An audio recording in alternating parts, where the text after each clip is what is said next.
जय हिंद दोस्तों, welcome back to inspire IAS PCS. आज हम डिस्कस करने वाले एमएस 365 मैगजीन का इकोनॉमिक सेक्शन, जिसमें लेक्चर नंबर 1 में हम लोगों ने कवर किया था यूनाइटेड नेशन डेवलपमेंट प्रोग्राम द्वारा पब्लिश किए जाने वाला report human development index report के बारे में। तो उसको हम लोगों ने डीपली डिस्कस किया था। आज हम कंटिन्यू करेंगे अर्बन पावर्टी से स्टार्ट करेंगे और इसमें क्या क्या इश्यूज हैं, क्या क्या गवर्नमेंट का डेटा है। ये यूपीएससी का मेंस पॉइंट ऑफ व्यू से ये काफ़ी इंपॉर्टेंट टॉपिक है। और इसके साथ साथ जो भी स्टेट पीसीएस लेवल के एग्जामिनेशन होते हैं उसके लिए भी ये काफ़ी इंपॉर्टेंट है, क्योंकि क्या होता है कि जो भी यूपीएससी मेंस एग्जामिनेशन में क्वेश्चन पूछे जाते हैं उसी को मोस्टली जो स्टेट पीसीएस एग्जामिनेशंस होते हैं मेंस के, वहाँ पे इसको कवर किया जाता है या फिर उससे रिलेटेड थोड़ा सा ट्विस्ट करके क्वेश्चन पूछा जाता है। तो आइए हम कंटिन्यू करते हैं। तो before we start, please subscribe my channel. And आपको कुछ भी डाउट रहता है तो आप हमारे कमेंट बॉक्स में कमेंट कर सकते हैं, नहीं तो फिर टेलीग्राम चैनल पे ज्वाइन करके जो भी डाउट्स है आप वहाँ पे अपने डाउट्स का सॉल्यूशन पा सकते हैं। तो प्लीज़ सब्सक्राइब। आइए देखते हैं हम लोग कि अभी करेंटली क्या क्या डेटा है। अर्बन पावर्टी मीन शहर में रहने वालों, जो भी लोग शहर में रहते हैं उनके बीच में जो भी गरीबी होती है उसी को हम लोग अर्बन पावर्टी बोलते हैं। तो क्या होता है कि poverty specially in mega cities, जो पुअर लोग होते हैं स्पेशली इनकम वाइज, जो भी लोग पुअर होते हैं तो उनका क्या होता है कि जो उनको इसेंशियल सर्विसेज होते हैं वो नहीं मिल पाते हैं। और जो उनका लाइफ होता है काफ़ी उनका ख़राब स्थिति होती है, रहने का तरीका, स्टैंडर्ड ऑफ लिविंग, एजुकेशन। तो इसी को हम लोग अर्बन पावर्टी बोलते हैं। तो अर्बन पावर्टी ये इम्पोर्टेंट इसलिए कि जो अपना सस्टेनेबल डेवलपमेंट गोल्स हैं उसमें ये भी एक पार्ट है सिटीज़ का प्रॉपर डेवलपमेंट। और इससे क्या होगा, जब भी हम इसको फोकस करेंगे तो अर्बन में जो भी इन पुअर लोग हैं उनका डेवलपमेंट होगा। तो जब भी डेवलपमेंट होगा तो ये हमारे इकोनॉमी के पॉइंट ऑफ व्यू से काफ़ी बेनिफिशियल रहेगा। तो अभी करेंटली अर्बन पावर्टी से लेकर क्या सिचुएशन है। तो पहला तो मेन जो सिटीज़ में रहते हैं उनके लिए सबसे बड़ा जो चैलेंज है उनका अफोर्डेबल प्राइसिंग को लेकर है, क्योंकि जो शहर में जो घर है या फिर जो लैंड है इतने कॉस्टली हैं कि वहाँ पे हर कोई एफर्ड नहीं कर सकता है। तो ये सबसे बड़ा इशू है यहाँ पे शहरों में।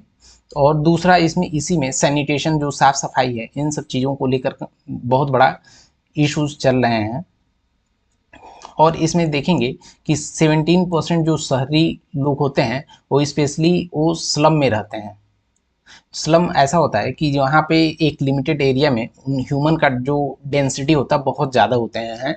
ये एक ही जगह बहुत ज़्यादा लोग जब रहते हैं उसी को हम लोग बोलते हैं कि स्लम ड्वेलर्स। ये ministry of housing and urban poverty elevation का डेटा है। तो यहाँ पे क्या होता है कि जब भी इसका इशू रिजॉल्व नहीं किया जाएगा, इससे क्या होगा कि जो इनइक्वालिटीज़ है हमारे सोसाइटी में इसमें काफ़ी बढ़ जाएगी। जो रिच होते हैं, रिच और पुअर के बीच में जो इनइक्वालिटीज़ है इनकम वाइज, ये काफ़ी बढ़ जाएगा। तो अभी हम देख लेते हैं कि इसको रिजॉल्व करने के लिए गवर्नमेंट ने क्या क्या स्टेप्स लिए हैं। तो एक तो है स्मार्ट सिटीज़ मिशन लाया है गवर्नमेंट ने, जिससे ये जो सिटीज़ को हैं ये काफ़ी अच्छे तरीके से डेवलप करेंगे। ये दूसरा है कि इसमें अमृत एक मिशन है, Atal mission for rejuvenation and urban transformation से रिलेटेड। तीसरा है कि ये प्रधानमंत्री जो आवास योजना था ये गांव के साथ साथ शहरों में भी लाया गया था। और ये हाउसिंग फॉर ऑल करके गवर्नमेंट ने एक इनिशिएटिव लाया था जिसके थ्रू 2022 तक सारे लोगों को शहर में घर देना था।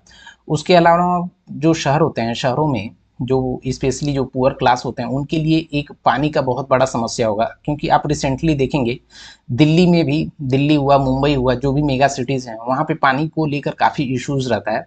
तो गवर्नमेंट ने इसको, इस इशू को रिजॉल्व करने के लिए जल जीवन मिशन लाया है शहर के लिए, जल जीवन मिशन अर्बन। एंड दूसरा है कि जो स्वच्छ भारत मिशन आया था जिसमें साफ सफाई को ध्यान में रखा गया था, उसको शहर में के लिए भी लॉन्च किया गया है। तो ये करंटली सरकार ने अभी स्टेप्स लिए हैं। बट इससे रिलेटेड हमारे पास या फिर गवर्नमेंट के पास कुछ चैलेंजेस भी हैं। उसमें एक सबसे बड़ा चैलेंज है माइग्रेशन का। तो माइग्रेशन जब, जैसा कि आप जानते होंगे, आपने स्टैटिक में पढ़ा होगा कि माइग्रेशन जब भी होता है, माइग्रेशन क्या होता है कि एक प्लेस से मूव करते हैं लोग दूसरे प्लेस पे। एक प्लेस से लोग जब भी दूसरे प्लेस पे मूव करते हैं तो इसी को हम माइग्रेशन बोलते हैं। स्पेशली फॉर अर्निंग पर्पस से ही लोग मूव करते हैं। तो इसमें क्लासिफाई किया गया है कि जो माइग्रेशन होता है कई टाइप के होते हैं। एक तो होता है कि अर्बन पूल। अर्बन पूल में क्या होता है कि जब शहर में काफ़ी डेवलपमेंट होता है, अर्निंग के रिसोर्सेज बहुत ज़्यादा होता है, तो क्या होता है जो भी गरीब लोग होते हैं कि ग्रामीण क्षेत्रों में, उन लोगों को एक वहाँ पे जाने की इच्छा होती है या फिर शहर उनको अपनी तरफ अट्रैक्ट करता है कि वहाँ के जो गरीब, गांव में रहने वाले गरीब हैं, वो शहर में आए और अपना जो भी इनकम के रिसोर्सेज हैं उसको यूटिलाइज करके एक अच्छा इनकम कैटेगरी में अपना इनकम प्राप्त करें। तो ये एक अर्बन पूल हो गया। दूसरा एक होता है कि रूरल पुश होता है। मीन्स जब गांव में वहाँ पे रहने का काफ़ी इशू होता है, पानी का काफ़ी इशू रहता है, साफ सफाई को लेकर काफ़ी इशू रहता है, डेवलपमेंट को लेकर, शिक्षा को लेकर, हेल्थ को लेकर, ये जब इश्यूज रहते हैं तो गांव में रहने वाले लोग सोचते हैं कि हमें गांव से निकल के बाहर जाना चाहिए, स्पेशली शहरों में जाना चाहिए। तो इसको हम रूरल पुश फैक्टर्स बोलते हैं। इसके अलावा और भी फैक्टर्स होते हैं जिसको हम बाद में कभी भी इकोनॉमी का लेक्चर लेकर आएंगे तो उसमें हम कवर करेंगे। उसके अलावा दूसरा हमारा जो चैलेंजेस है उनको ट्रेनिंग देना चाहिए और स्किल का डेवलपमेंट करना चाहिए। तीसरा पॉइंट है अपना कि जो शहरों में इन्फ्लेशन काफ़ी ज़्यादा है। मीन्स आप देखेंगे कि वहाँ पे एक मीडियम अर्निंग करने वाला जो इंसान है शहर में भी सर्वाइव करना डिफिकल्ट होता है। और उसका ये रीज़न होता है क्योंकि वहाँ पे जो भी इन्फ्लेशन है इतना ज़्यादा होता है, फिर ऊपर से वहाँ पे रेंट पे घर लेना या फिर खुद का घर लेना, उसको मैनेज करना, काफ़ी ये इशू होता है। तो एक अर्बन इन्फ्लेशन भी काफ़ी बड़ा इशू है शहरों में। और इसके साथ साथ महिलाओं का लेबर फोर्स पार्टिसिपेशन में, जो लेबर फोर्स पार्टिसिपेशन में काफ़ी कम योगदान है। तो ये की चैलेंजेस हैं, इसको पॉइंट आउट करना चाहिए और इसको रिजॉल्व करने के लिए क्या क्या स्टेप्स लेना चाहिए कि जो लोकल लीडर्स होते हैं उनको एम्पावर करना चाहिए। क्योंकि जब लोकल लीडर्स को लोकल इश्यूज पता रहेंगे तो वो जो भी रेस्पेक्टिव अथॉरिटी है उसके प्रति वो हाईलाइट करेंगे। जैसे मेयर है, मेयर को अपने लोकल इश्यूज पता है, तो वो जब भी लोकल इश्यूज पता है तो वो क्या करेगा, जो भी हायर अथॉरिटीज़ हैं जहाँ से डेवलपमेंट से रिलेटेड, पानी से रिलेटेड या एम्प्लॉयमेंट से रिलेटेड जो भी इम्प्रूवमेंट किया जा सकता है उससे कॉन्टेक्ट करेगा। तो जब भी हम लोकल जो लीडर्स हैं उनको एम्पावर करेंगे तो ये हमारा इशू रिजॉल्व होगा या फिर उसको रिड्यूस किया जा सकता है। दूसरा स्टेप है अपना कि जो एग्रीकल्चर है उसको हमें मॉडर्नाइजेशन करना चाहिए। क्योंकि देखेंगे जो एग्रीकल्चर में जो लोग रहते हैं वो स्पेशली एग्रीकल्चर में ही रह जाते हैं और उनका बहुत ज़्यादा कुछ ये चेंजेस नहीं आता उनके अर्निंग में। तो हमें कुछ न कुछ एग्रीकल्चर में जो भी खेत किसानी होती है इसमें मॉडर्नाइजेशन की ज़रूरत है। और इसके अलावा क्या है कि जो इंडस्ट्रियल डेवलपमेंट होता है स्पेशली वो गांव में भी फोकस करना चाहिए कि हर हर गांव में कुछ न कुछ ऐसा डेवलपमेंट, इंडस्ट्रियल डेवलपमेंट हो जिससे वहाँ के लोकल जो भी यूथ हैं या फिर महिलाएं हैं, वुमेंस हैं, उनको वहाँ पे एम्प्लॉयमेंट मिल सके। जब उनको प्रॉपर एम्प्लॉयमेंट मिलेगा तो वो शहर में मूव नहीं करेंगे। जब शहर में मूव नहीं करेंगे तो माइग्रेशन कम होगा, तो शहरों पे प्रेशर कम होगा। और शहरों पे प्रेशर कम होगा तो वहाँ पे जो भी रहने वाले लोग हैं उनको, उनके लिए और जो भी माइग्रेशन वाले हैं दोनों के लिए काफ़ी बेनिफिशियल रहेगा। और इसके साथ साथ हमें जो सेल्फ हेल्पिंग ग्रुप है इसको भी प्रमोट करना चाहिए। और ये सेल्फ हेल्पिंग ग्रुप क्या होता है कि जब भी हम स्टैटिक वाला लेक्चर लेकर आएंगे उसमें डिस्कस करेंगे। क्योंकि अभी हम डिस्कस करने लगेंगे तो ये करंट अफेयर्स से रिलेटेड जो भी मेंस 365 वाले लेक्चर्स हैं ये काफ़ी टाइम लग जाएगा। क्योंकि इसमें और भी सब्जेक्ट्स होते हैं, जैसे सोसाइटी है, ये काफ़ी यूपीएससी पॉइंट ऑफ व्यू से काफ़ी इंपॉर्टेंट है। क्योंकि इसमें देखेंगे जो भी 250 नंबर के क्वेश्चंस होते हैं अराउंड, इसमें 80 से 100 मार्क्स के क्वेश्चन सिर्फ सोसाइटी से आते हैं, तो उसको भी कवर करना है। साइंस एंड टेक्नोलॉजी जो GS3 का पार्ट है उसको भी हम कवर करेंगे। तो इसमें हम काफ़ी डीप में एक्सप्लेन नहीं कर सकते हैं, यहाँ पे ये एक कॉन्स्टेंट है।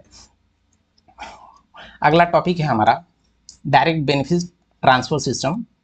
तो इसको हम जब तक डिस्कस करते हैं आप प्लीज़ मेरे चैनल को लाइक करें और सब्सक्राइब करें, जिससे हमारा जो भी अपडेट हो, नेक्स्ट वीडियो उसको वो आपके पास पहुंच जाए, और इससे हमें एक मोटिवेशन होती है, क्योंकि एक लेक्चर लाने में काफ़ी हार्ड वर्क लगता है। तो अभी डायरेक्ट बेनिफिट जो ट्रांसफ़र है, आप ये देखेंगे, आप जब भी यूपीएससी का पीवाईक्यू प्रीवियस ईयर क्वेश्चंस हैं उसको एनालिसिस करेंगे, या फिर जो पीसीएस लेवल के मेंस के क्वेश्चन जब एनालिसिस करेंगे तो उसमें देखेंगे डायरेक्ट बेनिफिट ट्रांसफ़र से रिलेटेड यूजुअली क्वेश्चंस आ ही जाते हैं।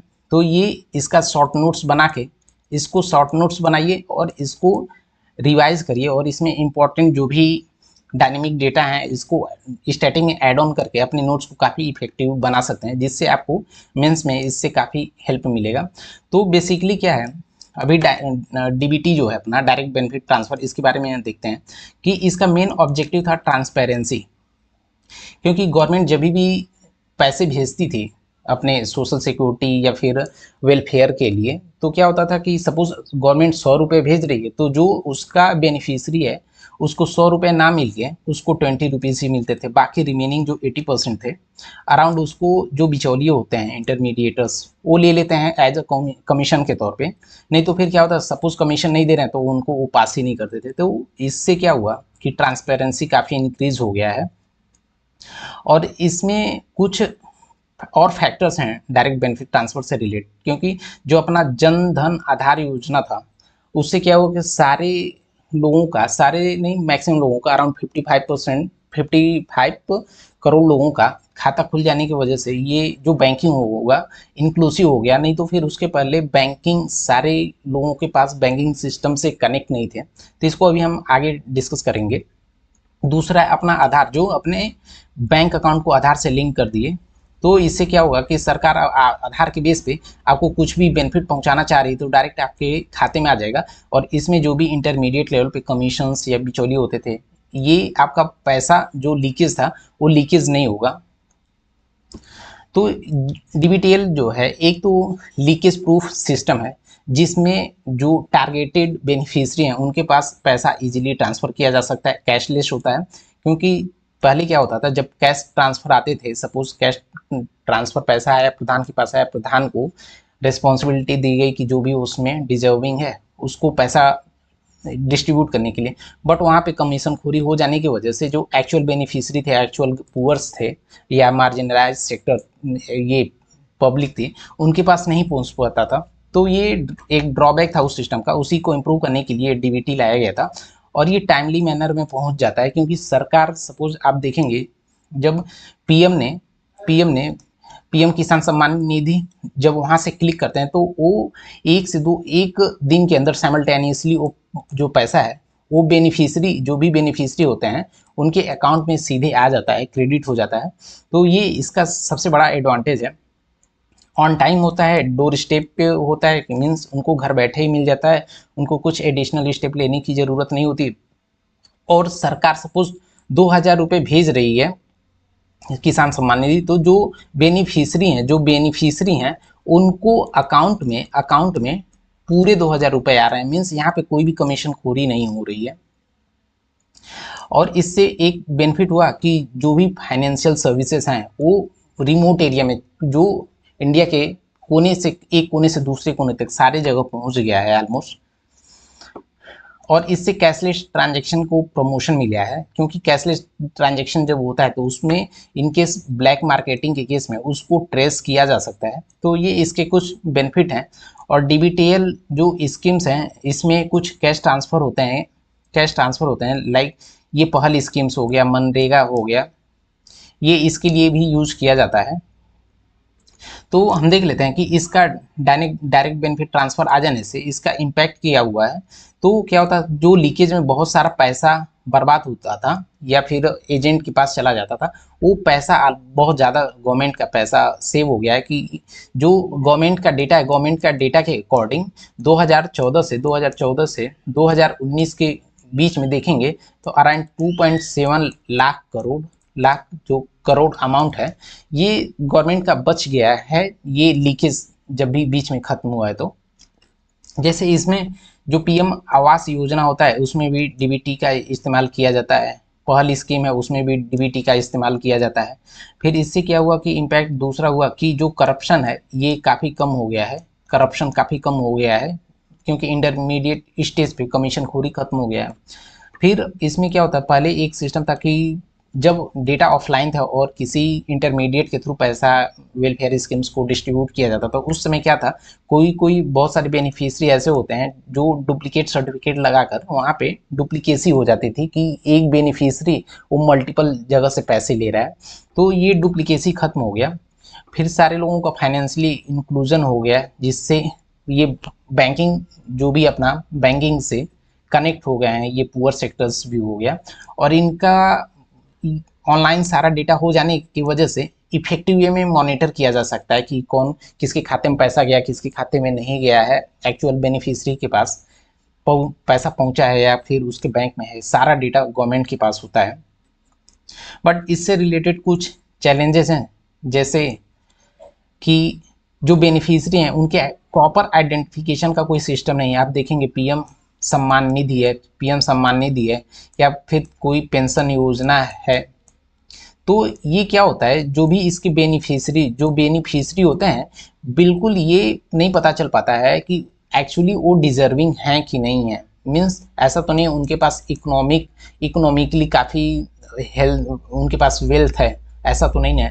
तो ये आइडेंटिफिकेशन का काफ़ी एक इशू था। दूसरा अपना इशू था कि सपोज आधार से रिलेटेड कुछ भी चेंजेस हुआ, सपोज मोबाइल नंबर बंद हो गया, एड्रेस में कुछ चेंजेस कराना है, तो ये काफ़ी एक डिफ़िकल्ट टास्क हो गया है। तो ये आधार से रिलेटेड एरर्स आ रहे हैं। लाइक बहुत टाइम पे क्या होता है कि फिंगरप्रिंट भी मिसमैच हो जाते हैं, कि अभी सपोज किसी ने आधार बनाया 60 की एज पे, बट 80 जाते जाते क्या होता है कि जो फिंगर्स पे इंप्रेशंस होते हैं वो भी थोड़ा बहुत घिस जाते हैं। तो प्रॉपर आप देखेंगे बहुत टाइम में बहुत बार ऐसा होता है कि फिंगरप्रिंट वो लेता, मशीन जो होता है लेता नहीं है। तो ये इसके इश्यूज भी हैं। इसके अलावा हम फाइनेंशियल इंक्लूजन को लेकर देखेंगे। फाइनेंशियल इंक्लूजन बेसिकली क्या होता है कि सारे क्लास, सारे वर्ग के लोगों को, महिलाएं को, पुरुष, यूथ, इन सारे लोगों को बैंकिंग सिस्टम में जोड़ना। बैंकिंग सिस्टम में जब जोड़ देते हैं, इसी को हम लोग फाइनेंशियल इंक्लूजन बोलते हैं हम। तो अभी करंटली फाइनेंशियल इंक्लूजन को लेकर क्या क्या डेटा है, तो देखेंगे कि 1 लाख जो पब्लिक है, 1 लाख एडल्ट मीन्स 18+ वाले जो भी 1 लाख हैं, उनमें लगभग 14.7 बैंक के ब्रांचेज हैं, जो कि जर्मनी, चाइना और साउथ अफ्रीका जैसे कंट्री से बहुत ज़्यादा है। और प्रधानमंत्री जनधन योजना जो लॉन्च किया गया था, उसमें अराउंड 50 करोड़ से ज़्यादा अकाउंट्स खोले गए, और उन 50 करोड़ में अराउंड देखेंगे 55% जो अकाउंट होल्डर्स थे वो महिलाएं थी। इसका एक सबसे बड़ा बेनिफिट था कि महिलाओं को बैंकिंग सिस्टम में इंक्लूसिव ग्रोथ के थ्रू ऐड किया गया। और इसमें फाइनेंशियल इंक्लूजन में अभी करेंट एक इशूज ये भी है कि देखेंगे कि जो निचले 50% हैं, जो लोअर लेवल पे 50% लोग हैं, उनके पास सिर्फ 2% ही इंडिया का वेल्थ है। इंडिया में जो टोटल वेल्थ है उसका 2% वेल्थ सिर्फ नीचे से 50% लोगों के पास है। और जो भी वहाँ पे देखेंगे इंडिया का इनकम होता है, इंडिया का टोटल इनकम होता है, उसका 8% ही इनकम लोअर 50% लोगों के पास है। तो जैसा कि जानते हैं वेल्थ अलग होता है, इनकम ये होता है कि आपको रेगुलर बेसिस पे कुछ ना कुछ इनकम मिलता रहता है, पैसे आते रहते हैं, इसी को इनकम बोलते हैं। बट वेल्थ क्या होता है, वेल्थ एक कैपिटल की तरह होता है, जैसे जमीन हो गया, आपके पास गोल्ड हो गया, घर हो गया, तो ये सारा वेल्थ हो गया।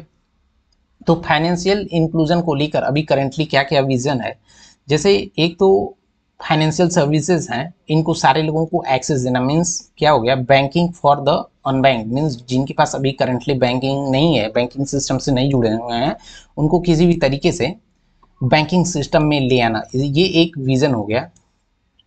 दूसरा है कि जो क्रेडिट है, क्रेडिट मीन्स जैसे लोन हो गया, क्रेडिट कार्ड हुआ, ये सब भी उन लोगों को भी दिया जाए जो रूरल एरिया में रह रहे हैं, जो उतने अमीर नहीं है, उनको भी ये सब साधन प्रोवाइड किया जाए, जिससे सपोज किसी गरीब को लोन मिल जाता है तो हो सकता है वो पैसे से लगाकर वो कोई शॉप ओपन करेगा, तो उसका इनकम का एक सोर्स जनरेट होगा, अनएम्प्लॉयमेंट कम होगा। तो ये एक बेनिफिट है। और इससे क्या होगा, वुमेन का एम्पावरमेंट होगा।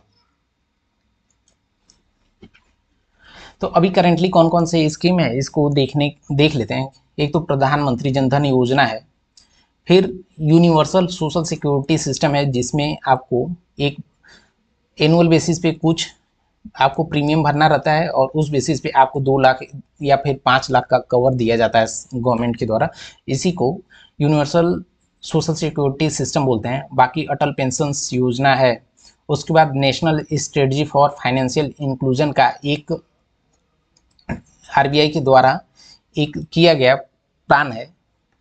बाकी इसके अलावा हमारा नेक्स्ट है कि जो एनपीसीआई है, यूपीआई को एक साथ इंटीग्रेट करके देन जो रुपए कार्ड है इनको हम जो गरीब लोग हैं इनको प्रोवाइड कर रहे हैं। तो इससे क्या होगा कि जब जो गरीब से गरीब लोग हैं या फिर जो ग्रामीण क्षेत्र में रह रहे हैं उनके पास भी एनपीसीआई यूपीआई का एक्सेस रहे और जो भी ये क्रेडिट कार्ड या डेबिट कार्ड का एक्सेस है, तो इसको हम इंक्लूसिव ग्रोथ बोलते हैं। और इसी में एक गवर्नमेंट ने इनिशिएटिव लिया था, पीएम मुद्रा योजना, स्टैंड अप इंडिया योजना। ये जो भी इंटरप्रेन्योरशिप है उसको इम्प्रूव करने के लिए इसको लाया गया था। फिर इसके अलावा जो स्कीम है, सरकार ने लिटरेसी प्रोजेक्ट भी लाया है जिससे डिजिटल लिटरेसी को इम्प्रूव किया जा सके।